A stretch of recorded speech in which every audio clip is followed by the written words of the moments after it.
అత్తయ్య,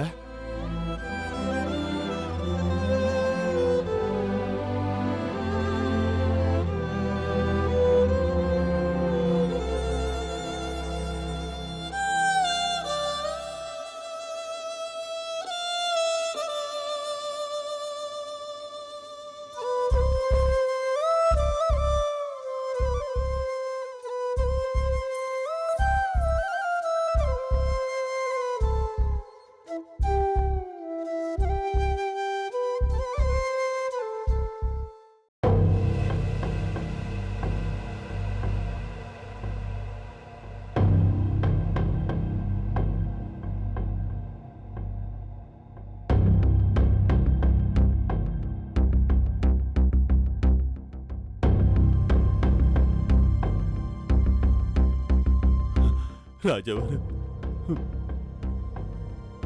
ఇక నాకు సెలవండి.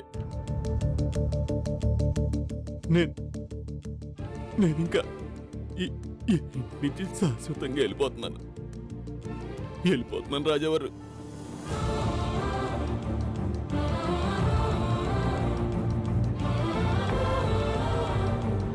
నేను బతుకుండగా ఈ ఇల్లు వదిలేసి దూరంగా వెళ్ళిపోయి ఉండాల్సిన పరిస్థితిని అసలు ఊహించలేదండి. ఊహించడం జరగటమే కదండి జీవితం అంటే, మీరే చెప్పారు కదా. నేను బతికినంతకాలం ఈ ఇంటిని, ఈ ఇంట్లో మనుషుల్ని నా కంటికి రెప్పలా చూసుకుంటానని మాటిచ్చాను మీకు. తోడుగా ఉంటానన్నాను. కానీ ఇప్పుడు ఆ మాట నిలబెట్టుకోలేకపోతున్నాను. స్నేహికిచ్చిన మాట కోసం మీకిచ్చిన మాట తప్పుతున్నాను రాజావారు, నన్ను క్షమించండి. అయినా ఇప్పుడు నన్నే ఇంకొకరు చూసుకోవాల్సిన పరిస్థితి వచ్చింది రాజావారు. కళ్ళున్నాయి కానీ కంటి చూపు లేదు, గుడ్డోండైపోయాను. ఇంకొకరి మీద ఆధారపడి బతకాల్సిన పరిస్థితి వచ్చింది నాకు. ఈ పరిస్థితుల్లో నేను ఇంటిని, ఇంటి మనుషుల్ని చూడటం కాదు, నన్ను ఇంకొకరు చూడాలి. అందుకే నా అవసరం ఇంక ఇంటికి లేదు. కాదు రాజావారు, నా అవసరాన్ని కాదు, నా రుణం నీటితో తీరిపోయిందంటే తీరిపోయింది.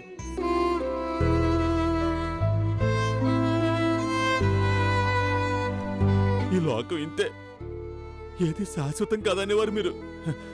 నిజమే, ఎవరికెవరు ఏమీ కారు రాజావారు. ఒంటరిగా ఈ లోకంలోకి వస్తాం, ఒంటరిగా వెళ్ళిపోతాం. నేను ఒంటరి వాడినే. మీ అందరూ లేనప్పుడు నేను ఒంటరి వాడినే కదా. కావేరి కాపురాన్ని బాగు చేద్దాం అన్న ఉద్దేశంతో నాయుడు బావని ఇంట్లోంచి వెళ్ళిపోమన్నాను. కానీ నాయుడు బావ నా తాళడిగి ఆ దారి మూసేశాడు. దేవుడే నా జీవితాన్ని మలుపు తిప్పాడనుకుంటే నాయుడు బావ ఆ మలుపుని మరింతగా తిప్పేశాడు. అందుకే నేను మిగిలిన రెండో దారిని ఎంచుకోబోతున్నాను. నాయుడు బావ ఎలాగో నాకు దూరం కాలేడు, అందుకే నేనే నాయుడు బావకు దూరం అవుతాను.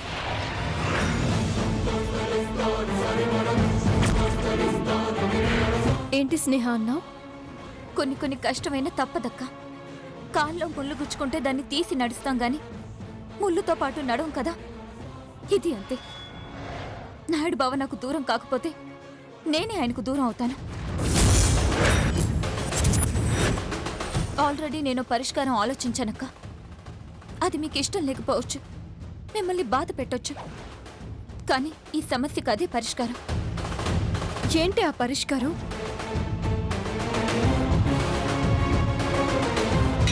చెప్పనక్క, రేపు మీకే తెలుస్తుంది. నాకు కూడా చెప్పవా స్నేహ? రేపేం చేయబోతున్నావు నువ్వు?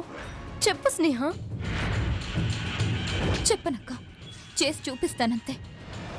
పిచ్చి పిచ్చిగా మాట్లాడుకు. ఆవేశంతో ఏ నిర్ణయం తీసుకోవద్దు. బాగా ఆలోచించే నిర్ణయం తీసుకున్నానక్క. రేపటితో అన్ని సమస్యలు తీరిపోతాయి. నాయుడు బావ కావేరి హ్యాపీగా ఉంటారు. కావేరి వాళ్ళమ్మ ఆనందంగా ఉంటుంది. సుకన్య వదిన మళ్ళీ ఏ ప్లాన్ చేయదు. అమ్మ అన్నయ్యలకు నా దిగులు ఉండదు. నువ్వు మీ అత్తారింటికి వెళ్ళిపోతావు. ఇల్లు ప్రశాంతంగా ఉంటుంది. ఇంతకన్నా ఏం కావాలక్క? నా వల్ల ఇదంతా అవుతుందనుకుంటే చేయక తప్పదక్క. స్నేహ, నన్ను భయపెట్టకే. దయచేసి నన్ను నేర్పించొద్దు. ఏం చేయబోతున్నావో చెప్పు. నువ్వు సమస్యలకే భయపడవక్క. పరిష్కారానికి ఎందుకక్క భయపడుతున్నా? నీ తపన, నీ ఆరటం అన్నీ రేపటితో తీరిపోతాయి. నీ జీవితాన్ని వదిలేసి నాకు బాధ్యతగా ఉన్నా.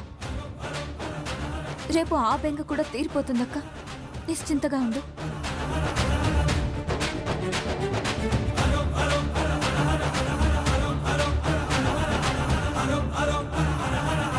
ఏంటిది ఇలా మాట్లాడుతుంది? దాని మాటలకు అర్థం ఏంటి? తను ఆలోచించిన పరిష్కారం ఏంటి? ఇలా కాదు, నాయుడు బాబుకు చెప్పేయాలి.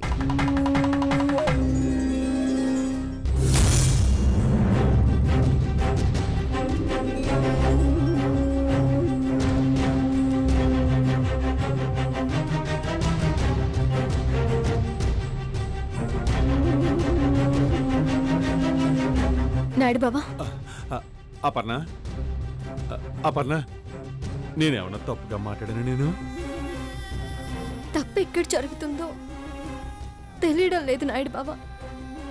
అసలు ఇంట్లో ఏం జరుగుతుందో అర్థం కావట్లేదు. స్నేహ పరిస్థితి ఎటు కాకుండా తయారైంది. దాని జీవితం ఎటుపోతుందో ఏమవుతుందో అని భయంగా ఉంది. ఈ రోజుతో చిక్కుముడులన్నీ విడిపోతాయనుకున్నాను, కానీ ఆ ముళ్ళన్నీ స్నేహ మెడికి చుట్టుకుంటాయని అనుకోలేదు.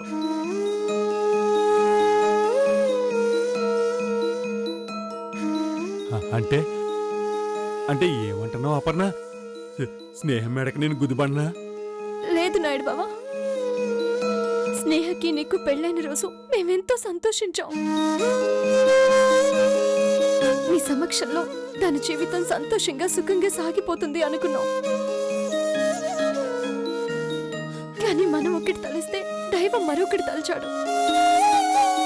నీ నుంచి దారుణంగా స్నేహాన్ని వెలివేసి కావేరికి నీకు ముడిపెట్టాడు. తప్పెవరు చేసినా శిక్ష స్నేహకు పడింది. పెళ్ళైనా కానిదల్లా, భర్త ఉన్నా లేనిదల్లా బతుకుతుంది. ఏ పాపం చేయకుండానే చాలా మందికి శత్రువైంది. అది నవ్వడం మానేసి ఎన్నో రోజులైంది నాయుడు బాబా.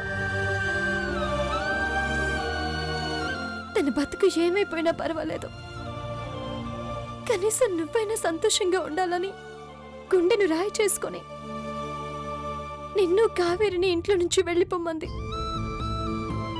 అది అర్థం చేసుకొని నువ్వేమో ఇక్కడే ఉండిపోతానంటున్నావు. స్నేహకు లేని సుఖం నాకెందుకు అపర్ణ? అయినా స్నేహితు లేని చోట నేనెలా ఉండగలను? మీరిద్దరూ కలిసి ఉండడం కష్టం నాయుడు బావా. మీరిద్దరూ కలిసి ఒకే చోటు ఉంటే ఎన్ని సమస్యలు వస్తాయో, మీ వెనక ఏం జరుగుతుందో నీకు తెలీదు. ఎక్కడికి అర్జున్? ఎక్కడికేంటి? మన ఇంటికి. అర్జున్, నేను ఇప్పుడప్పుడే రానని చెప్పాను కదా. ఇక్కడంతా చాలా టెన్షన్గా ఉంది. నేను అంతకన్నా టెన్షన్లో ఉన్నాను అపర్ణ. నువ్వు వెంటనే వచ్చి తీరాలి.